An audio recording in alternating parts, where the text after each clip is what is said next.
Now, I believe that the feast day cards are a powerful tool for three major reasons. Number one, the Messiah fulfilled and will continue to fulfill his redemptive work surrounding these particular days. The feast days are actually the only biblical holidays or holy days that he affirms in Scripture, not Easter, Christmas, Valentine's. Those days are actually dedicated to other gods. And number two, prophecy. These cards present teaching moments. And one of the main emphasis on the card is prophecy. So the third reason that these cards are so powerful is that when possible, we have actual historical representations of true Israel. We also include on the cards where the images are now located. So this is an opportunity to discuss the meaning of the feast days from a messianic perspective. Also, it's a teaching moment on specific prophecies, and it also opens up discussions about the images of true Israel. A book written in the 1700s entitled The Critical Review or Annals of Literature confirms that the words Negro, Jew, and Black Portuguese were used interchangeably. Here's an excerpt. King John II in 1492 expelled all the Jews to the island of St. Thomas, which had been discovered in 1471, and to other Portuguese settlements in the continent of Africa. And from these banished Jews, the Black Portuguese, as they are called, and the Jews in Luango, who are despised even by the very Negroes, are descended. Wait a minute. Negro, Jew, Black Portuguese, descended from the Negroes, West Africa. Wake up. These are the same Hebrews who were shipped to the Americas during the slave trade. This 1700s document, written by a German professor, is one of the most valuable resources. And it's only about 4 pages long, and there's no excuse not to read it. And here are some key points coming from this document. Number one, it actually makes a clear distinction between the Moors, who are black, and the Negroes, who are black. Number two, it identifies the Negroes, not the Moors, as the true focus or target of the transatlantic slave trade. Number three, it identifies these Negroes specifically as Jews, whether they are from Spain, Portugal, or the continent of Africa. It admits, number four, that the Negro Jews had also been the target of slavery by the Moors. In a 1600s book entitled A New Voyage to Italy, it describes the Portuguese Jews. He said it's a vulgar error that the Jews are all black, for this is only true of the Portuguese Jews, who, marrying always among one another, beget children like themselves, and consequently the swarthiness of their complexion is entailed upon their whole race, even in the northern regions. But the Jews who are originally of Germany, those, for example, I have seen at Prague, are not blacker than the rest of their countrymen. Why are they not blacker than the rest of their countrymen? In an 1800s book entitled History of the Jews, confirms that the German Jews are converts. It states that the 8th century is celebrated by Jewish writers for converting Khosar, a pagan prince, to their belief. Khosar became dissatisfied with the religion of his people, was initiated into the belief and ceremony of the Jews, converted his subjects, and then sent for the most learned men of the original Jews to instruct his people. In a 1600s book called America, being an accurate description of the New World, the author documents that Negro Jews had been forced from Portugal and shipped to Guinea, Angola, and St. Thomas, all of West Africa. Why? Because they refused Roman Catholicism. It was from West Africa that the same black Negro Jews were shipped to the Americas. Here's an excerpt describing the acts of John III, King of Portugal. For he sent new inhabitants who settled in Guinea, next in Angola, and lastly on the island St. Thomas, that so they might be better used to the air. That the said king sold all those Jews for slaves that refused to embrace the Roman religion, and caused their children to be baptized, from whom coming thither in great number, most of the present inhabitants were descended. Wake up. During the Spanish and Portuguese Inquisition, millions of black Jews were sold from Africa as slaves worldwide by the permission of the Pope, fulfilling prophecy that Judah would be scattered to the four corners of the earth and would be least among the people. As a result of the Inquisition, we see Judah today depicted in South America as Afro-Brazilian, Afro-Colombians, Afro-Argentines, Afro-Peruvians, Afro-Venezuelans, Afro-Chileans, Afro-Ecuadorians, and Afro-Bolivians. In Central America, it's Afro-Panamanians, Afro-Costa Ricans, Afro-Nicaraguans, Afro-Hondurans, Afro-Salvadorians, Afro-Guatemalans, Afro-Belizean, and in North America, it's Afro-Mexicans, Afro-Americans, Afro-Cubans, and more. In every one of those nations, they are considered to be the least among the people. The Messiah states clearly that the least among the nations are his brethren, and that the nations of the world will be judged according to how they treated them. Wake up. There's an 1800s book called Mission from Cape Coast Castle to Ashanti. On their mission to the kingdom of Ashanti, they mention a place in the region called Yehudi, a place of great trade. Another 1800s book called An Account of Timbuktu and Hausa mentions that this same area called Yehudi was plenteous with gold, so plenteous that this area of Ashanti was also called the Gold Coast. What does Yehudi mean? Here's a quote. This place is reported to be inhabited by one of the lost tribes of Israel, possibly an immigration from the tribe of Judah. Yehuda in African Arabic signifies Judah. Yehudi signifies Jew. This source goes on to say that it is not impossible that many of the lost tribes of Israel may be found dispersed in the interior regions of Africa. In addition, the source states that it is certain that some of the nations that possessed the country east of Palestine when the Israelites were a favorite nation have immigrated to Africa. Negroland, a 1700s map of Africa. On this map, the area known as the Slave Coast is also known as the Kingdom of Judah, or Ouida. An 1800s French book called The Languedocian Society of Geography explains that the Kingdom of Judah, or Ouida, was given its name by Portuguese slavers during the Inquisition, and that its citizens were indeed considered to be a remnant of the scattered tribes of Israel. Why the different names? A 1700s book called The Nouveau Seguin reads that I find this country is called Fida by the Dutch, Judah by the French, and Ouida by the English, Portuguese, and natives. A 1558 map of Africa by Sanudo identifies another location in the center of Africa written in Latin, and when translated, this location was known as the land of the Jews, setting up the future fulfillment of prophecy that the Messiah would gather much of Israel from the continent of Africa. Wake up. Yahya bin Rabbi, also known as Yahya the Negro, was a Portuguese nobleman. He was reputed to be a direct descendant of the Hebrew exilarchs of ancient Babylonia that claimed direct descendants from the biblical King David. And he was the eponymous progenitor of the Ibn Yahya family. Bin Rabbi resided in Lisbon and was respected by Sephardic Jews as well as by King Alfonso I of Portugal, who knighted him for his courage by awarding him the Lord of the Aldeos dos Negros, in other words, the village of the Negroes, and presented him with an estate that had belonged to the Moors.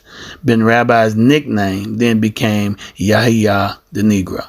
This famous Negro Judean family, whose roots are traced back to King David, can be found in the unedited full text of the 1906 Jewish Encyclopedia. According to this 1800s book, during the Spanish Inquisition in year 1501, Queen Isabella of Spain sent colonies of Spanish-born Negro slaves to the Dominican Republic, attempting to convert the native population to the Catholic religion. After the natives did not convert to Catholicism, almost 90% of the indigenous population was destroyed, according to Christopher Columbus. Who were the colonies of Spanish-born Negroes brought to the island of Hispaniola, or modern-day Dominican Republic? According to a book called Nature Knows No Color Line, the Jew, the Negro, the Portuguese, and Spanish were considered to be one people. This book goes on to say that so dark were the Jews, especially of Portugal and southern Spain, that many whites thought all Jews were black. In this 1971 book, Jewish historian Stephen Jacobs and renowned author Dr. Rudolph Windsor make a definitive conclusion on the origins of Black Americans. They especially concentrated their research from the era before 586 BC, which includes King Saul, King David, and King Solomon. This is what they say. The reason we have concentrated on this period in antiquity is to establish once and for all times that Black Africans and their Black American descendants are part of the root stock of what are commonly called the original Israelites. We do not wish to minimize the significance of the continuous series of events which led to the establishment of the Ghanaian and the Songhai Hebrew empires of later centuries. However, any attempt to tell this part of the story will require many more pages, all of which simply reinforce the conclusions already reached. In a 1923 biography about George Washington, it mentions a couple of large Jewish communities, one found in Charleston, South Carolina, and one found in Newport, Virginia. So it reads that at the outbreak of the Revolution, Charleston had 600 Jews among its inhabitants. It said with pride they recorded the fact that not one of their number was a Tory. Another group of Jews lived at Newport. Spanish Jews they were. The Sephardim, dark people with black curly hair and black eyes. They were among the prominent merchants at both Newport and Charleston. So when we talk about the Sephardim, we have to go back to some of our other references, which say the Jew, the Negro, and the Portuguese could be seen in a single person. So dark were the Jews, especially of Portugal and southern Spain, or the Sephardim, that many whites thought that all Jews were black. In an 1876 novel called The Prime Minister, an elite political family in England is not pleased that their daughter is dating a Jew named Lopez and expresses their dislike in racial terms. The Prime Minister refers to Lopez as a swarthy son of Judah, swarthy meaning black, and Judah signifying which tribe of Israel he is from. He later calls him Jew boy and a greasy adventurer out of the gutter, and later refers to Lopez as a greasy black foreigner. The Prime Minister's mom called Lopez a black Portuguese, nameless Jew. These are their words: swarthy, son of Judah, black Portuguese Jew. When the 10 tribes of the northern kingdom of Israel was overthrown by the Assyrians, the prophet Hosea gave 2 locations that they would have to go, and that was Assyria and Egypt. Hosea 8:13 says they sacrificed flesh for the sacrifices of mine offerings and eat it, but Yahuwah accepted them not. Now will he remember their iniquity and visit their sins, they shall return to Egypt. Hosea 9:3. They shall not dwell in Yahuwah's land, but Ephraim shall return to Egypt, and they shall eat unclean things in Assyria.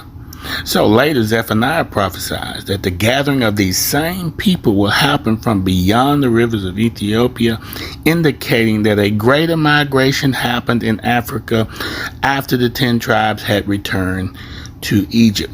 Zephaniah 3:10, from beyond the rivers of Ethiopia, my suppliants, even the daughter of my dispersed, shall bring mine offering. In a 1969 memorandum for the president, Henry A. Kissinger, the National Security Advisor, quotes, "The Igbos are the wandering Jews of West Africa, that gifted, aggressive, westernized, and at best envied and resented, but mostly despised by the mass of their neighbors in the Federation." On January 2022 of this year, the Jewish rabbinate of the Obadiah Alliance have declared that the Igbos of Nigeria are descendants of ancient Israelites. According to them, the presence of Israelites along the Niger River had been known by Jewish authorities in the United Kingdom and other European nations for a while, and they support the idea that there was contact between European Jewish communities and the Igbo Israelites. All of the correspondence from the aforementioned rabbinic authorities addressed the Igbos as the brethren of the children of Israel. Accordingly, there is no doubt of their origins. Transatlantic slave ship manifests were filled with Igbo Israelites. The Igbos, who've been officially identified as descendants of ancient Israel, have a rich oral history. According to the Jewish Virtual Library, there are several so-called lost tribes among the Igbos. They are B'nai Gath, descendants of Gath, B'nai Zebulun, descendants of Zebulun, and Bani Manasseh, descendants of Manasseh, while others have traditions of descending from the tribes of Levi, Dan, Naphtali, and Asher. The decline of the Hebrew communities of West Africa can be traced to the arrival of Muslim invaders in the 14th and 15th centuries. Many were forced to convert to Islam, sold into slavery, or simply massacred. In the face of this persecution, written traditions such as the Torah were lost. What percentage of the transatlantic slave trade were Igbos? Researchers estimate between 30 to 45% of the imported slaves were from the Bight of Biafra. Of these people, 80% were likely Igbos. A 700 AD rabbinic Hebrew writing declares that both Shem and Ham were black. This writing, entitled The Chapters of Rabbi Eleazar the Great, declares he especially blessed Shem and his sons, making them dark but comely. He blessed Ham and his sons, making them dark like a raven. He blessed Japheth and his sons, making them entirely white. The famed Muslim historian Al-Tabari, who died in the year 923, agreed with this assessment. In his writings, The History of the Messengers and Kings, he declares that Allah gave both the children of Shem and Ham a black complexion, and that he gave the children of Japheth a light and very fair skin complexion. This is why the Zondervan Bible Dictionary declares that Ham became the progenitor or the ancestor of the dark races, but not the Negroes, but the Egyptians, Ethiopians, Libyans, and Canaanites, because true biblical scholars know that present-day Negroes are Jews who descended from Shem and not Ham. What did Elam, the son of Shem, look like? In an 1800s French book about the excavation of Susa, archaeologists declared that ancient Elamite remains were those of the Negroid type, confirming what classical historians had written about their appearance. Another book, entitled The Negro in the New World, states that the Elamites of Mesopotamia appear to have been a Negroid people with kinky hair and to have transmitted this racial type to the Jews and Syrians. The Tehran Times in Iran showcases artwork of Susa that depict the ancient Elamites as Negroes. Genesis 10:22 confirms that Shem is the father of Elam, and all evidence show that both were Negroes. Once again, the Zondervan Bible Dictionary states that Ham became the progenitor of the dark races, not the Negroes, but the Egyptians, Ethiopians, Libyans, and Canaanites, because all evidence shows that the Negroes descended from Shem and not Ham. According to the Jewish Virtual Library, the first Jews to settle in India were the black Jews of Cochin in southern India, around 1000 BC during the time of King Solomon. This same source claims the Pardesi or white Jews settled in India around 2500 years later. An 1800s book documents another group of black Jews were placed on the coast of Malabar during the Babylonian captivity and reign of Nebuchadnezzar around 600 BC. These black Jews still contain the records of their actual history written on sheets of red goatskin. The Jewish Virtual Library goes on to say the black Cochin Jewish community was completely destroyed during the Portuguese conquest in 1523 during the Spanish and Portuguese Inquisition. What did the original Jews of London and Amsterdam actually look like? In a 1600s book entitled Travels in Holland, the Jews of Amsterdam are described in this manner. Their men are most black, full of hair, and insatiably given unto women. In a 1700s book by John Mackey, a man of London, England, named Daniel, Earl of Nottingham, who happened to be the Secretary of State, is described as a tall, thin, very black man, like a Spaniard or a Jew. In an 1800s book by Robert Knox, the London Jew is described as having lips very full, mouth projecting, chin small, and the whole physiognomy, when swarthy, as it often is, has an African look. James Shapiro, a professor at Columbia University, states in his book that when Minister Robert Kirk visited a London synagogue in 1690, all 200 Jewish worshippers at the synagogue were black men. An 1800s book, What is Truth, by Ebenezer Burgess, says that the Jews who remained in the Jordan Valley after successive conquerors of Syria for ages were described as being as black as any of the Ethiopian races. Also in year 110 CE, Roman historian Tacitus wrote, "Many assure us that the Jews are descended from those Ethiopians who were driven by fear and hatred to immigrate from their home country when Cepheus was king. Jewish sociologist George Freeman, in his book, The End of the Jewish People, pointedly states that the Europeans who are claiming to be Jews are nothing more than Hebrew-speaking Gentiles. The late president of Egypt, Gamal Abdel Nasser, stated on television, "You, the Jews, will never be able to live here in peace because you left here black and you came back white. We cannot accept you." How do we know Jesus wasn't black? He could have been from the lost tribe of Israel. They were supposed to be black. I bet they were. If ever people were lost, we're it. In an 1800s book entitled The Memoirs of Gilbert Haven, Bishop Haven in a sermon describes a trip he took to Israel and while there speculated on the appearance of the Messiah. He goes on to say that some fancy he was a white man, but this could not be true except in violation of every law or race. He further states that the original natives of Palestine, the Jew and Arab, are of a brown complexion, almost the color of the bright brown mulatto. What did the mulatto of that time look like? He also stated that the only exception to this complexion was the German Jews, who he says had been imported to the region. He also states that the complexion of the natives was the same complexion as the southern slaves in the United States, and concludes by saying they are the very complexion of the mother of the Lord, nay, of our Lord himself. He also asked one of the original natives to travel to America with him. The native replied, "You will sell me because you have been selling multitudes of my complexion for generations." What does Scripture say about the appearance of the Jews? Solomon in the book of Lamentation describes the Jews when they are going through a famine. In Lamentation, he says their visage is blacker than a coal. He also says our skin was black like an oven because of the terrible famine. Job 30:30 says, "My skin is black upon me, and my bones are burned with heat." The bride in the Song of Solomon says, "Look not up on me because I am black, because the sun has looked up on me." She also says, "I am black but comely, O you daughters of Jerusalem, as the tents of Kedar, as the curtains of Solomon." What do the tents of Kedar and the curtains of Solomon look like? They are made from the hair of the black Angora goats. In Revelations 1:15, Yeshua says his feet are like unto fine brass, as if they were burned in a furnace. What does brass burned in a furnace look like? Why does it matter? Because truth always matters. The two elements required for a true worshiper is spirit and truth. They that worship him must worship him in spirit and in truth. Khazars, according to the Jewish Encyclopedia, are a non-Semitic. What does Semitic mean? From Shem. Semitic means Shem. You remember we go back to Ham, Shem, and Japheth, the three that came off the boat after the flood. And anytime you see Semitic, that means they came from Shem. But they're non-Semitic. Didn't come from Shem. If they didn't come from Shem, they couldn't come out of Abraham, because Abraham came from Shem. Isaac came out of Abraham.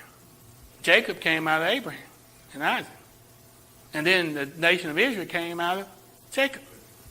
So if they didn't come out of Shem, it's impossible for them to be the children of Israel.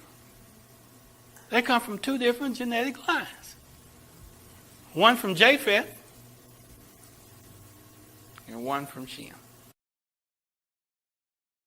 This is in their own dictionary. I'm going to read their dictionary to you. So it said the primary meaning of Ashkenaz and Ashkenazim in Hebrew is Germany and German. This may be due to the fact that the home of the ancient ancestors of the German is Media, which is the biblical Ashkenaz. Krauss is of the opinion that in the early medieval ages, the Khazars was sometimes referred to as Ashkenazim. About 92% of all Jews, or approximately 14.5 million, are Ashkenazim. Their own encyclopedia. The Encyclopedia Americana, it says, in the 8th century, its political and religious head, as well as the greater part of the Khazar nobility, abandoned paganism and converted to Judaism.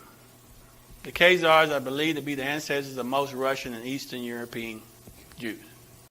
During the Spanish Inquisition, black Jews were forced to wear a conical hat called the capirote during auto de fe ceremonies as a sign of complete humiliation.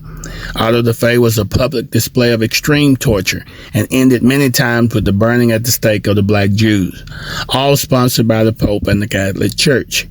When the Inquisition was abolished, the capirote was kept as a symbol of punishment and penitence and can be seen today during what they call Holy Week, worn only by special fraternity members in Spain and its former colonies in the Americas. Is it a coincidence that the same copyright was adopted by another Christian group known as the KKK and used to publicly humiliate, torture, and burn at the stake the black Jewish descendants of the same people who were persecuted during the Spanish Inquisition? He that hath an ear to hear, let him hear. Now, I believe that the feast day cards are a powerful tool for three major reasons. Number one, the Messiah fulfilled and will continue to fulfill his redemptive work surrounding these particular days. The feast days are actually the only biblical holidays or holy days that he affirms in Scripture, not Easter, Christmas, Valentine's. Those days are actually dedicated to other gods. And number two, prophecy. These cards present teaching moments. And one of the main emphasis on the card is prophecy. So the third reason that these cards are so powerful is that when possible, we have actual historical representations of true Israel. We also include on the cards where the images are now located. So this is an opportunity to discuss the meaning of the feast days from a messianic perspective. Also, it's a teaching moment on specific prophecies, and it also opens up discussions about the images of true Israel.